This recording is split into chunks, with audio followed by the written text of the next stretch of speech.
don't mind the other way. Yeah, the other way, I don't mind. Bro, you could be flat-chested with a fat ass and I will still love you. And that's why I say, the ass is more man. important. It's more important. All right. Pay attention. We're gonna teach you something real special today. This is two coins with my boy Wally, then Ronnie, wherever you're at, we're at. Showing two sides of the same coin. Let me know what y'all think. 2 coins. Follow us on Instagram and Twitter today. And welcome back to the 2 Coin Podcast. It's your boy Ronnie. And I'm your brother Wally, the other side of the coin. Today's episode is brought to you by determination, because this brother drove all the way down to Monterey to make this happen. Hey, man. And he got work today, so hey, we live. Hey, shit, I can't just let you be the only one driving out, you know what I mean? Yeah. We could have done the remote pod, but I feel like we capture a lot more energy when it's face to face. Bro, that remote shit is cool, but it hella feels like a procrastinate now. Yeah. It feels like a lazy way of recording. I'm gonna roll out of bed, open up my laptop. Let's talk about some shit. Not to mention the lagging audio, and then you end up cutting everybody off and everything. Man, I ain't gonna lie, hella random. You know who else this episode is brought to you by personally? Who? Luke Combs, bro. Luke Combs. Shout out to that country singer, man. Never heard of him till now. Hey, man, he got this project called Growing Old. Slapper. Yeah, man, just get you think about life, put shit in perspective for you or whatnot. You know what I mean? That's how you know niggas is getting old. They starting to listen to country now. Hey, man. And reflecting and reminiscing. Country low key. Bro, he got this one song called there's like a hen in my what the fuck? Hen in my outhouse? Back house? I got a rooster in my outhouse. It sounds country. But long story short, bro, I got Fox in my hen house. That's the name of the shit. And it's pretty much talking about the fucking, everybody has that one thing within themselves or whatnot that's holding them back. Yeah. You know what I mean? At least that's what I took from it. That's deep. Fox in the hen house. You feel me? Yeah. Once you get past it's country, you just yo, this shit's kind of. He got this other song called what do you call being stuck in the middle of growing up and getting old. Yeah. And I feel like we're entering that point in our life right now. Yeah.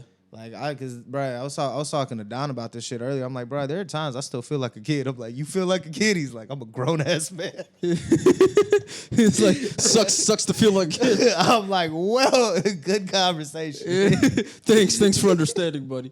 But nah, I feel like from that 27 to pre-30. I mean, that's only 3 years. That is pre-30. 27 to 31, 32. Yeah. It's in that weird little transition state, or starting at that transition state. You're like an adult teenager. Yeah, you know what I mean? You a grown ass kid with responsibilities. I don't know.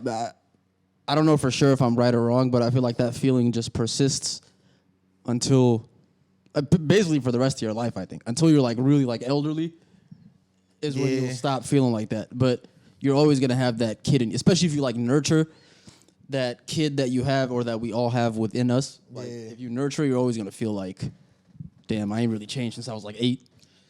Okay. Yeah, I mean, you're not wrong. I mean, I granted, shit, knock on wood, thank God I still got them. Yeah. But I would think that, once you lose your parents, that's probably when you actually experience that, damn, bro, I'm the oldest person in my family. Yeah. That's true, because that's something I think about a lot, bro, is that, I mean, I have, a good amount of life experience. I don't want to say I've seen it all and I've done it all. I know I'm still young, but, I'm seasoned. I know I'm still young, but that's one thing that I feel is going to hit me. I haven't experienced, true grief, losing somebody, super, super close to me. I know you have, you know what I mean? But, to be honest, to build off that, and I didn't cut you off, bro. To be real, I have, but I haven't. You know what I mean? Because you got to think the people I lost. It's I had connections with them, and I had a deep bond. Especially my cousin Nikki was probably my closest cousin that I had. Yeah. But even then, you got to think that's not somebody I grew up with every day. Yeah. Yeah, because I think getting old only hits when not to be morbid, but when the people that you grew up with and the people who you were close to start dropping like flies, you know what I mean? After you get to 60s and 70s, you have close friends, maybe parents, siblings, nephews, nieces, cousins, whatever it is, people that are close to you just start dying one by one. That's when you feel damn, I'm getting old. And see, that's like a natural one. So it's just I feel for the people that lose people that are close to them, like early on in life. You know what I mean? Yeah. Like losing a brother when that brother is like 14, losing a sister and she's in her 20s, losing a parent while you in your teens. Like, yeah, because that type of thing just scars you for life, bro. Yeah. Especially if you're not like mature enough mentally to like deal with that type of loss. Yeah. You know, like I'm lucky in the sense that, you know, I'm at this age now where I'm like an adult and I feel like mentally equipped to be able to deal with that. Knock on wood. I don't want it to happen, but when it does eventually happen, because we all die, like when it does eventually happen, I start losing people close to me. Yeah. I feel like I'm mentally equipped to be able to handle those emotions. Whereas if they would have happened when I was like 10, 11, 12. True that. That would have changed the rest of the trajectory of my life. Yeah, I mean, because, bro, like, perfect example, like losing a parent when you like 10, 11, 12. Yeah. Bro, you missing out on your entire teenage years, your 20s, and then the rest of your life, obviously. But, like, those critical, like, development years. Yeah. Those are some peak-ass moments, bro. Like, yeah, especially if it's like, well, I mean, you get different lessons learned about life from your dad and your mom, depending on how you were brought up, and if you're lucky enough to have them both. But that's another thing. If you lose one of them at like a young age, say for example, you lose like a father when you're like 10 or 11, you're missing out on, you know, just learning about how to be a man when at like the most critical point in time when you need to learn that, you know? Yeah. So, hey, prayers and blessings to everybody that lost somebody. And hopefully we could just minimize the impact and we could live as long as possible. Nah, facts. I mean, shit, to make a little hard pivot, I was thinking about this on my drive home, bro. What's up? Not drive home, drive here. Yeah. You an ass man or you a titty man? I don't like to discriminate, you know. It depends, but generally I'm more of an ass dude, bro. Yeah. I'm African. Come on, bro. What about you? I feel you. I'm the same way. I was really just thinking like, damn, bro, could you fuck with a girl that you know what I mean, got some knockers on her, but then it's just like a backboard in the back? To be honest though, like I don't think I've ever seen that in my life. For real? Yeah, like they around. Really? Yeah, they around, bro. I feel like if you got them things in the front, you got them things in the back. You know what I mean? Like I've seen the other way around, where like I don't mind the other way. Yeah, the other way, I don't mind. Bro, you could be flat chested with a fat ass, and I will still love you. And that's why I say like the ass is more important. It's more important, bro. Yeah. Because, you know, if she got them little perky things, you know, it's like adorable. You know what I mean? Look at them little gumdrops. Yeah, little gumdrops, man. But yeah. So how are your women built? Sudanese women. Hey, shout out to all the Sudanese women, bro. We got some of the most beautiful women on earth. Not to like toot my own horn here. But yeah, they got them dump trucks, you know?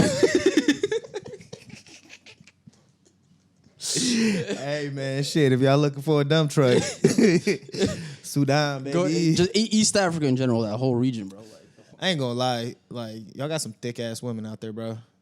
Like, no, that's not to mention, like, also like, not to take the attention away from my Sudanese queens, but you ever seen like a Somali girls or like Ethiopian girls, bro? I've seen Ethiopian girls.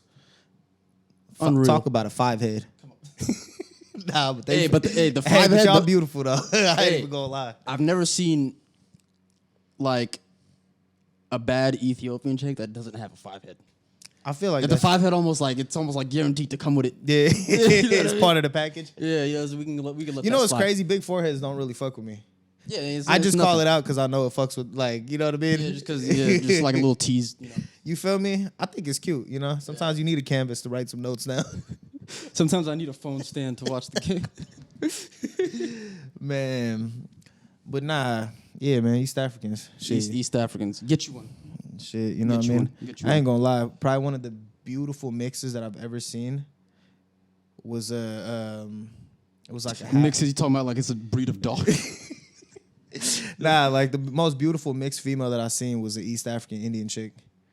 Bro, when I tell you, that's a fire mix, I'm not gonna lie. That's an amazing mix, bro. Yeah. Cause that's the thing, like a lot of people don't get, bro. They're like Indian women are some of the most beautiful women in the world. Fine as hell, bro. But it's one of those, you gotta think 99% of us are back home. So like the world only sees the 1% and judges the 1%. Yeah. You know what I mean? Yeah. And it's just They see the 1% that's outside of their element, and they're like, "Oh, look at this foreign girl right here." Yeah, you feel me? You go back home, bro. We got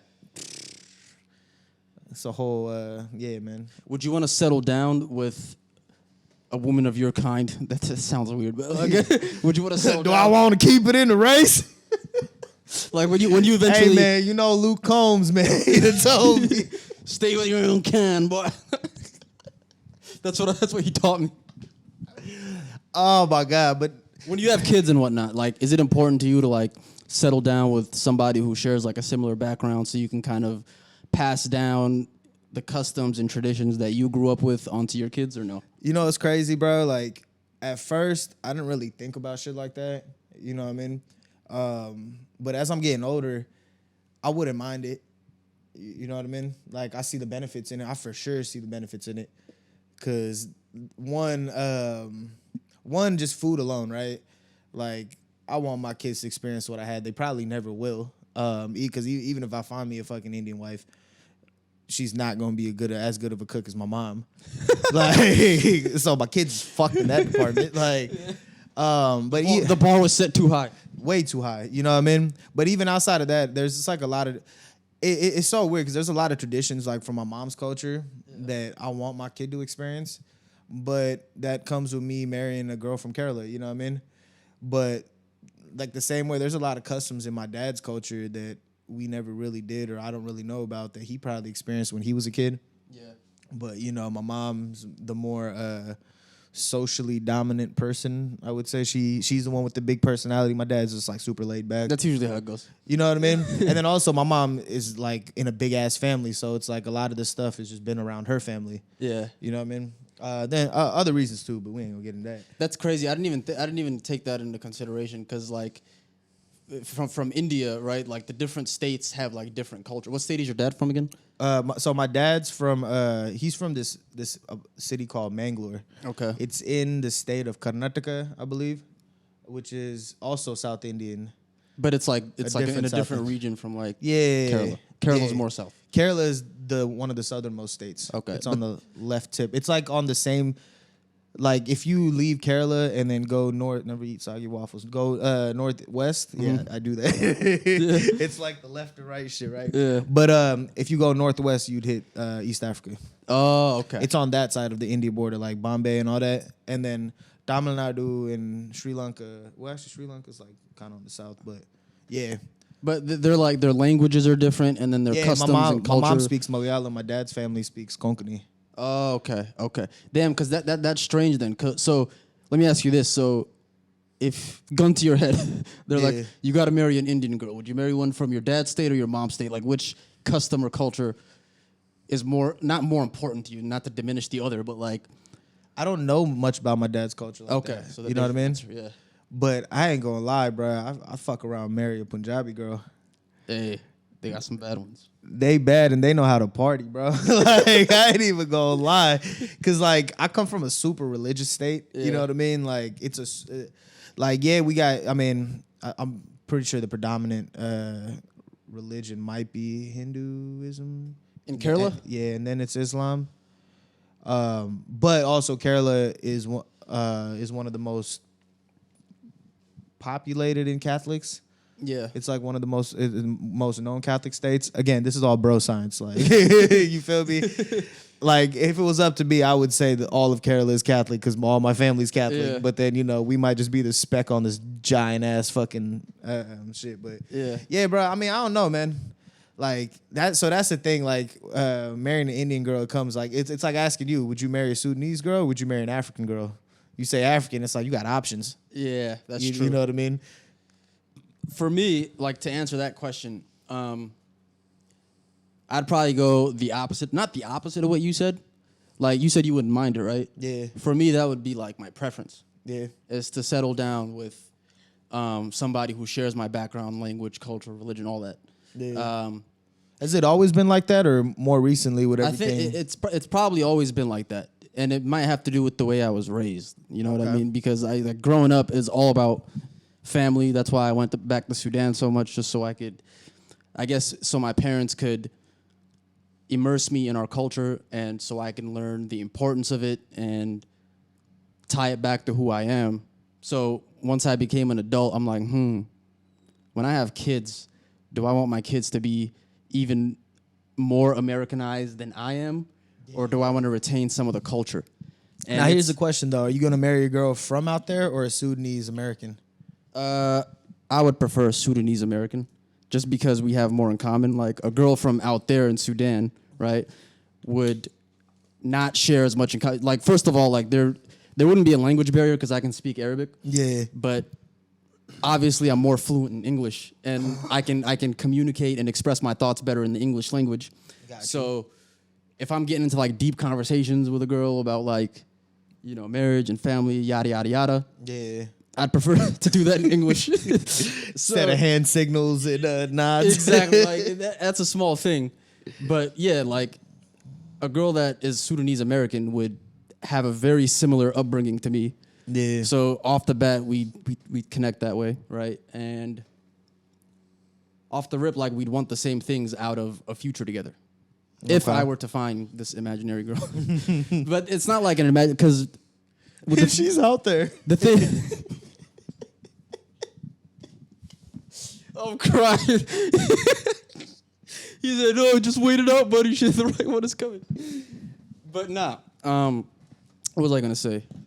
The thing with the Sudanese diaspora in America, at least, we're all like interconnected, right? So like I have friends, for example, that watch this podcast that live in like Boston or that live in like Dallas.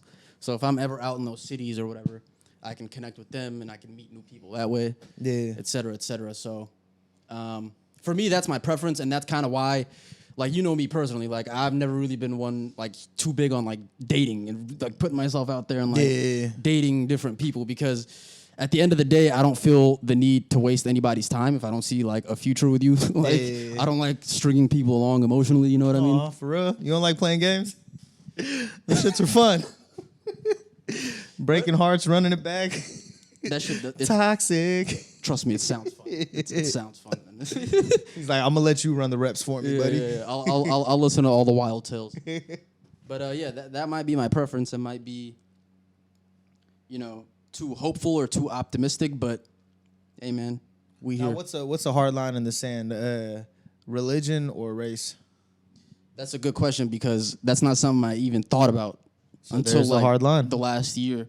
But race to me doesn't. Race is an arbitrary, made up, stupid fucking thing. Okay. Race is a concept that white people gave us. I feel it. Before that, we were all people. But I'll be honest with you, shit. We even gave it to ourselves, because I know even with my culture, fucking what do you call classism is a thing based on, especially like skin tone and shit like that. At least back in the day. Yeah, that's true. Because you go to any of these Indian dating sites, one of the questions when you create a profile is fairness. The motherfuckers want to know, is you dark or light? Holy shit. Fairness? Yeah. What that's wild. And then, too, when you look up your preferences and shit, you can set the fairness level. Like, bro, that's just wild. This is just within my people. Yeah, I wonder what the majority of the responses are in terms of preference. They like light skins. Yeah, oh, surprise. No. But nah, I don't discriminate based on skin color. But to me, the hard line is religion, and that's something that I realized was a hard line very recently. Yeah, because I wasn't always the most religious person, but ever since, I mean, like, you know, and some of the people watching know, like a few months ago, I went to Ramadan, which is, for those of you that don't know, it's Mecca in Saudi Arabia is like the holy city for all Muslims. And all Muslims are required or obligated to go on like a pilgrimage there and do the whole routine. And it's supposed to bring you closer to God. And I definitely, like, long story short, I felt that way. I felt myself being more at peace and being, you know, closer to my spirituality when I came back. Yeah. That's not to say I'm all holier than thou and I'm gonna act like the Pope now. But that's to say that I realized the influence of religion on my upbringing and my character. Yeah. And I want to pass that down to my kids. Like, I want to raise Muslim kids. And okay. I realized that recently. So that's kind of where I would draw the line. Okay. I feel it. Yeah. Because a lot of the stuff now, a lot of the fuck shit that you see that goes on in the dating scene nowadays is completely prohibited. Like, if you're following like Islamic guidelines for like dating, courting, marrying, a lot of the stuff that you see people doing and a lot of the games you see people playing, it just wouldn't happen. I mean, bro, I could honestly say that's probably I can only speak for Christianity and Catholicism. It's the same thing, but I would even say that's the thing if like you in tune with any religion. Yeah. You know what I mean? Because like I know, you know what I mean, there are Hindus, Punjabs, like Jewish people, fucking that are devout to their religion that aren't down for the fuck shit. Yeah, like, yeah, exactly. You know what I mean? Exactly. Like evils is evils. Like. And even if you look at just like from a standpoint of American family structure, right? Yeah. People always talk about how the American nuclear family is like dying, like mom, dad, brother, sister, all in one house. Bro, when did that become the American nuclear family? Because as far as I remember, that was like just a nuclear family. Just a nuclear family, but they're like the nuclear family in America is going away, is what they're saying. Yeah. And it's true. But if you notice, the nuclear families that are still thriving and the people that are raising their kids in more of a quote unquote old school way where it's like both parents at home. Yeah. A lot of them are like religiously devout. Yeah. Like if you look at like, we got football on in the background, but for example, if you look at certain NFL players, you know, families and like, for example, Derek Carr. Derek Carr is like a very, very devout Christian, and you could tell he has certain character values that he upholds, Christian values that he upholds, and he has like a strong family unit. So I think that religion has a lot to do with it. Yeah. It has a lot to do with, you know, raising kids that have good heads on their shoulders. That's not to say that you can't raise kids with good heads on their shoulders without being religious, because you definitely can. But I just feel like it's a little more difficult. You know what it is too is at least personally what I think. People are so quick to dismiss religion for its negative aspects that they don't take a second to kind of like. There are good things that come with it. Just because you had a shitty experience, or just because there are a couple fuck people making a bad name for it. Yeah. Like doesn't mean that, you know, don't kill your you know what I mean, don't kill nobody. Don't take your neighbor's wife. Yep. Honor your parents. Like literally. like what the fuck? You gonna be like, nah man, fuck all that. Yeah. Like, the fuck? Honor your spouse, raise your children the right way. Like be kind to people. That's all that all those concepts. These are like universal laws. Yeah. Like, and they're written in every scripture if you follow it the right way. But nah, people are so quick to just be like, nah, man, it's the man, bro. They're trying to keep us down. Like, nah, bro. No.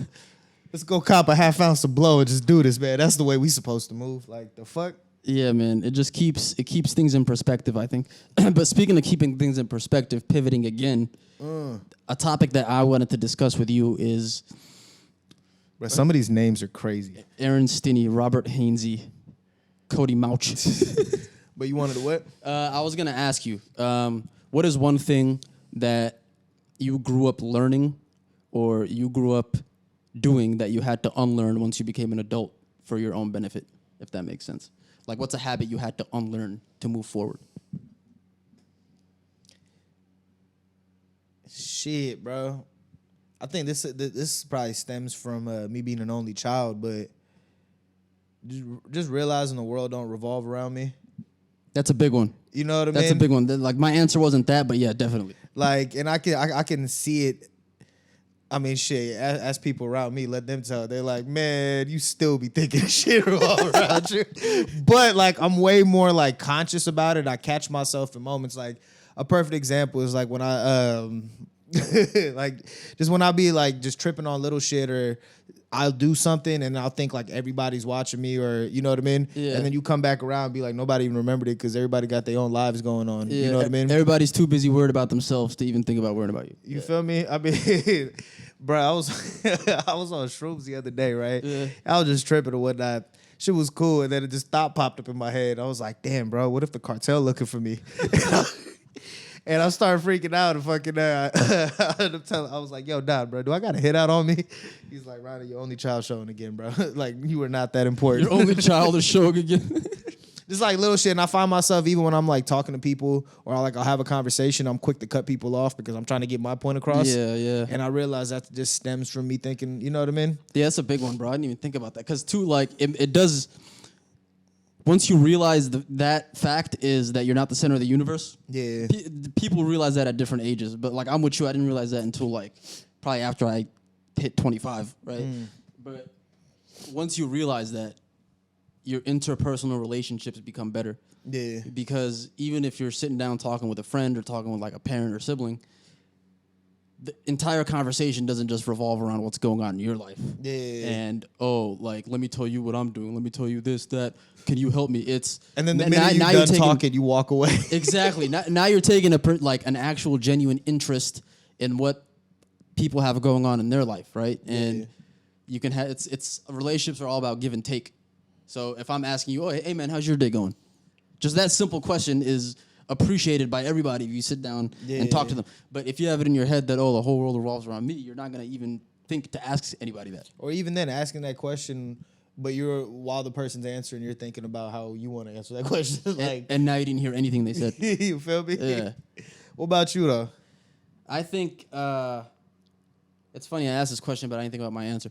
But see, you was listening. the number one thing that I had to unlearn, let me flip it. I had to learn to do this is self-love, right? Because I don't think I found that until I was like, damn. Fucking Baker. You ain't found that until when? Until a couple years after I graduated from college, right? But I think... what was the moment? If there was one. There was one moment, you remember the last solo apartment that I had? Yeah. Yeah, I remember my first week moving in there. I had my couches in there.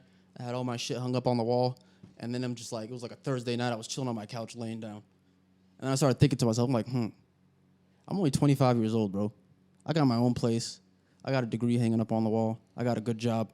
Let me pat myself on the back. And that was probably the first time I've ever patted myself on the back, genuinely. Before that, it was everything that I accomplished before that was due to harsh criticism of not harsh criticism, but basically just demanding more of myself. I've always been somebody who, demands a lot from my own self, and that does lead to positive outcomes. It yields good results, but it can also be toxic, right? Because if your inner voice is always critical and it's always nah, you need to be doing this better, you need to be doing that better. Okay, you can do it better, but then the next thing you try to do, you're going to do it with the frame of mind of being critical or being negative towards yourself. It's when I started flipping that positive self-talk around and being no, bro, he's looking in the mirror and be no, bro, you're the man. That's when shit started really changing for me, and I started having a different perspective on life.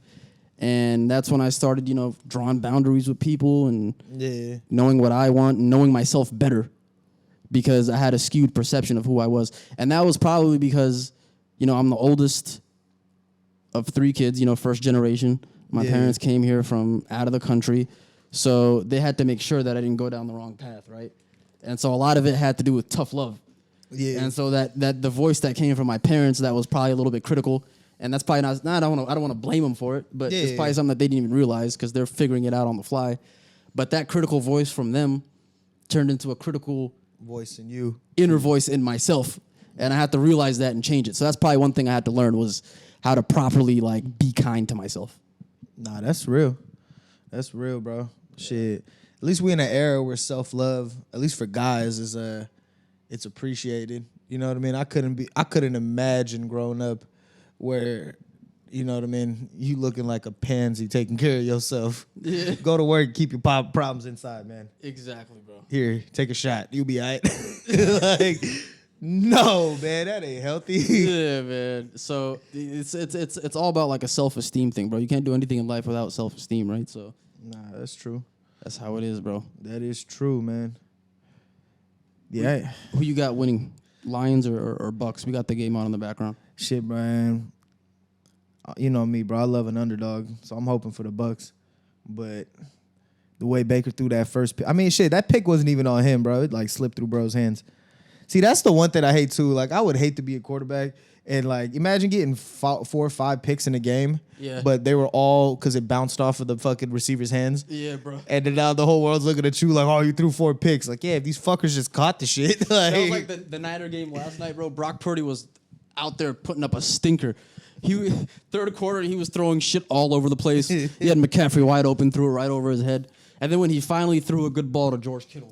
Yeah. For a first down, motherfucker drops the ball. I'm like, bro, the one time this nigga throws you a good ball, you drop it. Nah, that shit crazy, man. Who's your picks for the Super Bowl? Who you got coming out? Shit, man. Smart money's on the Ravens and Niners. Yeah. But I don't know, man. I don't know. Shit, it could be shit. For all we know, it could be like Lions and Ravens. Yeah. I might just stick with the smart money, bro. Cause the Niners and the Ravens are just too fucking nice, bro. The Niners almost fucked up last night. Yeah. And fucking Jordan Love's young ass didn't fumble the bag the last drive with that pick, but that's what I'm saying. Like, yeah, if you're a Niner fan, bro, you got that win last night. We're recording this Sunday, January 21st, by the way. Yep. So last night the Niners played the Packers and they barely won. But if I'm a Niner fan, I'm concerned because that Brock Purdy performance was fucking putrid. yeah. And they barely got that win by the skin of their teeth. Their defense got them that win. That's crazy. Yeah, man. Hey, little pivot. What you think about this Pascal trade? Pascal Siakam on the Pacers. Yeah. I think it moves the needle for them. I think so too, bro. I have a lot of friends that disagree with me, but the Pacers were already looking good before they got him. They have no defense. They have the worst defense in the league. Yeah. And they're still like a top 10 team in the league. I mean, shit, they might have the number 1 or 2 offense in the league. They have the number 1 or 2 offense, so their offense just got better, and their defense with Pascal alone just got exponentially better because Pascal's a two-way player. But you know how out of pocket it is for your fucking point guard to be dropping 20 and 20 with 0 turnovers? Bro, it's crazy. Like Halliburton's a beast, bro. Bro, man. And it's crazy, too. I was really thinking, I'm like, damn, bro, if they had paired Sabonis and Halliburton together in sack, would they be better than Sabonis and Fox? I know the Kings front office is like, fuck, we should have traded Fox. But, I mean, Fox is going off, too, though. Fox is nice. He's like, good. But Halliburton's better. And he younger. You know what I mean? He got youth on his side. But they're both all-stars, so I guess you can't lose either way. Ooh, you got to pick that off, my boy. But I don't think Sabonis and Halliburton would have worked as well because Sabonis can't play a lick of defense. Yeah. So right now, Halliburton has Miles Turner, who's their primary defender, and they're putting another defensive big man with him. So I think they'll be fine. I think that's going to be clutch, too. Pascal finally being able to play the 3 or the 4. Yeah. Like, instead of trying to do the small ball. And people forget, bro, Pascal is bringing championship experience to that locker room. Bro, he I'm has a ring. forgetting about that 2019 chip. People forget that he has a ring on his resume and like 3 All-Star appearances. Like, this is not just a scrub that you're getting. Yeah. Like, this is somebody that could really move the needle for you. And yeah, 3 second-round picks. That's 3 second-round picks and Bruce Brown. It was second round or first round? First round. 3 first-round picks and Bruce Brown. Now, when that trade fucking happened, right, I'm looking at this like, bro, if we don't get anything short of 3 first-round picks for Donovan Mitchell if we trade him, I'm about to be so fucking mad. I'm not going to do anything because, you know, I can't just... But, man. This is the last year of Donovan Mitchell's contract, right? Nah, this is second to last. Next year is his last year. Yeah, you better get rid of him quick. Bro, but I'm really looking at it like, damn, dog, if we had just kept what we had. Because that year before we got Mitchell, bro, we made the play-in. We lost to KD, Kyrie, and Harden on the Nets. We lost to them in the play-in tournament. Yeah. Cool. Or the play-in round. Is it tournament? No, the in-season tournament. That's something. Yeah. But, yeah, bro, shit was cool. Why didn't we just run it back if we were going to be exponentially better? Bro, we would have literally been the only team in the league starting 3 7-footers. You would have gotten Colin Sexton back, too, who he's not as good as Donovan Mitchell, but you see what he's doing in Utah. Bro. He's a dog, bro. Yeah, man. Like, he's coming off the bench in Utah, and he's still going after it. Bro, this dude is, like, averaging, what, like 25 the last, like, 2 months, something like that. Shit crazy, man. I think if he didn't play right next to Jordan Clarkson, is Jordan Clarkson a starter now? Nah, I think Clarkson's one of those dudes that just embraced the bench role. That's what I'm saying. Like, Sexton would be a 6th man of the year candidate if he wasn't a 7th man right now. You know what I mean? So, I don't know. Crazy. Like, you think Mitchell's going to go to the Knicks? I think that's where everybody's assuming. I hope we trade him to the fucking to the Nets and get Mikal Bridges, bro. That might be our missing 3-piece. That wouldn't be bad because Mikal's more of a team player. And he's a defensive-minded. So imagine that defensive trio, Mikal, Mobley, and Jared Allen. Yeah, Mikal's a menace on defense. He almost got Defensive Player of the Year 2 years ago. Like, and he's a 20-plus point per game scorer now, and he never misses a game. He's been in the league 6 years, never missed a game. Never missed a game all 3 years of college. Never missed a game in high school. Last time he was injured, he was fucking like 12 or some shit. Like, bro. That's kind of crazy, actually. Talk about being an Iron Man. Yeah, and he's right in his prime, bro. I feel like he'd fit right in. Hey, let me ask you this, bro. Like, if you could go back, you get to keep Beal and Booker, but would you want to undo that KD trade? To be real, no. Nah. I think we could have gotten the deal done without giving up Mikal Bridges, but then who knows? Like, I wasn't listening in on those phone conversations. Yeah. So I think obviously KD is better than Mikal Bridges, but Mikal's younger, and I don't know. I feel like now at this point in time, the Suns are starting to figure it out. Like, we got some momentum on our side. KD, Beal, and Booker are all healthy, and we've got like a sample size of games to see how they're playing, and I like what I'm seeing. Yeah. So if we just stay healthy, we'll be fine. But that's the thing with Mikal, man, is that he never misses a game. That durability is a big factor. It is. And he young, bro. Yeah. It's why he was ranked so high in fantasy. That's why he was drafted so high. That's why I drafted him, bro. Yeah. It's not because of his numbers, because he never misses a game. Could always guarantee on him. Yeah, he's 27, bro. He's right in his prime. You got a nice little window to like build something around him before. I don't know. But I think Mitchell's going to go to the Knicks. I think it makes the most sense. They're hella good. The Nets, they have a weak fan base. They're not as good. They're poorly coached. I mean, that's all cool and all, but like, what the fuck are you gonna give us? He's from New York. He could just wait it out and be like, I'm just gonna go. I mean, he can wait it out. That's cool. Yeah. But like, we better try to get the best deal we could possibly get. We don't have to give you to New York. But then New York could just be like, no, we're not gonna give anything up. We'll just wait until his contract expires, then we'll sign him for free. Well, not for free, but like we'll sign him. We don't have to give any of our assets. I feel that. I mean, I don't know, man. Who the fuck am I? I'm just some guy watches League Pass. Yeah. Throws a couple parlays in and there. You know. I don't think Donovan Mitchell would do that, though. I think he's the type of dude that would do right by the organization that traded for him and kept them competitive. I mean, I hope so. Shit, bro. That's selfish as fuck to just be like, no, I'm leaving. You guys are screwed. Peace. The one thing it just gets me thinking is just like, I mean, it'd be different if he was in a big city. Like, I'm asking my boy to play out his career in Cleveland. Like a dude from New York City, asking him to play in Cleveland instead of going to the Knicks. He probably grew up a Knicks fan.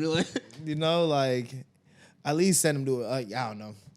We'll see how shit goes. You feel me? Cleveland sports. Cleveland sports, man. Cleveland sports. You feel me? We'll see what's good. But shit, man. Looks like we got another one in the books, buddy. I think we do. You got anything else you want to get off your chest? Any people that pissed you off this week? Any people that pissed me off this week? You know what? I think I'm going to just start going full Larry David every time now. Just start speaking my mind. Every time somebody does something annoying. That's the only way to do it, man. Yeah. I mean, shit, bro. I be running to... People piss me off on a daily at work. Yeah. You feel me? Dealing with drunk assholes. Yeah. Everybody gets pissed off at work. It's like, hey, buddy, I'm not your friend. I'm your bartender. Move it along. Like, I don't know if you can know this right now, but I'm sober and you're not, so. Man, bro. And it's crazy, bro. People just be like, oh, my God, you got to take a shot with me. I'm like, who the fuck are you? Like, I'm employed, you know? I'm working right now. But even outside of that, bro, like, it'd just be like the shit that gets me is females be coming up like, oh, my God, it's my birthday. I'm like, happy birthday. That's going to be $50. Like, the fuck? But you want me to offer you a free shot?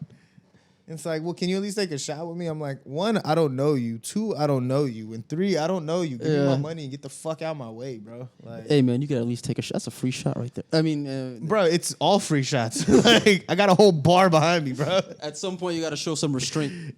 Literally. Like, it's just, I don't know, man.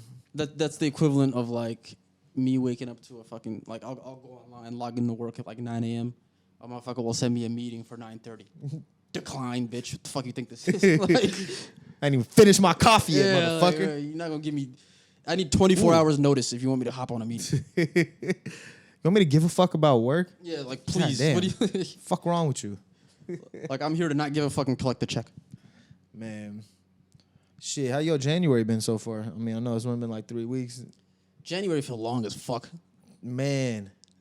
It really has, bro. Only thing I can think about is counting down the days until the sun starts setting at 7 p.m. and later, bro. Because the mood shifts. Yeah. Once it starts setting at 5, you're just like, bro. Bro, I like, man, the shit, like, even the other day, like, fucking, I was going to get some food, bro, and I, like, looked up, I'm like, bro, why the fuck it feel like 9 o'clock right now? I look at the time, and shit was like 6:30. He's like 6:15, it's pitch black, bro. I'm like, damn, bro, okay. It's like, bro, you start to feel the day being over at like 4.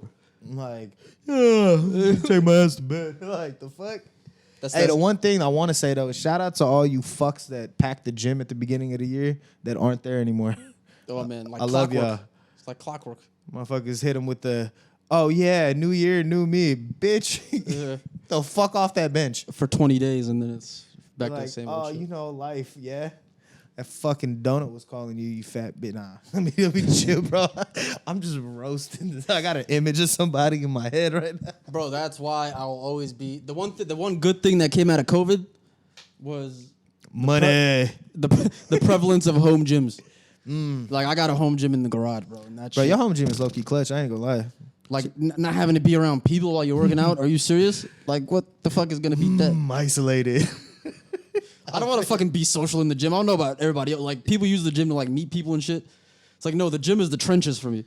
I ain't gonna lie. I've never just sat there and just had a convo with motherfuckers at the gym. I don't want to be talking Unless in I the gym. know you. You know what I mean? Yeah, like if I know you, that's one thing. But like, And even then, it's like, bro, we're not going like, what up? Hey, yup. Ah, cool. Got to get back. yeah, Like, the fuck? I'm not in the gym to meet strangers. I'm at the gym to fucking. I'm over here like, I got 25 more minutes to knock this shit out because I got shit to do later. I'm going to catch you. Yeah, I'm in here battling demons.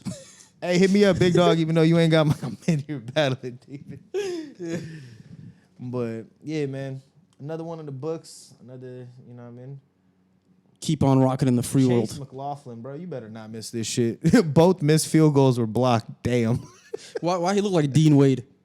A little bit. Shout out to Dean Wade, the people's champ, bro. Oh, my God. I love that dude. That motherfucker is the definition of a role player. Yeah. Comes in, boom, boom, gets a couple buckets, a steal, an assist. Efficient 10 minutes. Plays some hard defense. Man, bro. See, and man, I'm not going on a Cleveland. We're gonna go on a tangent right now. Yeah, nah, We'll bro. save that for another episode. You feel me? Good shit, my guy. Good shit, bro. Appreciate you coming all the way out here, man. Appreciate y'all. Yes, All sir. that. And, you know, shit, how the fuck do we... I don't know how the fuck I forgot how to just, like, wind this shit down. We gonna run that back. Yeah, it's your boy, Ronnie, bro. We gonna just go And on ahead. behalf of the Two Coin Podcast, There it is. on the other side of the coin, Waleed, and we are signing out this motherfucker. Yeah.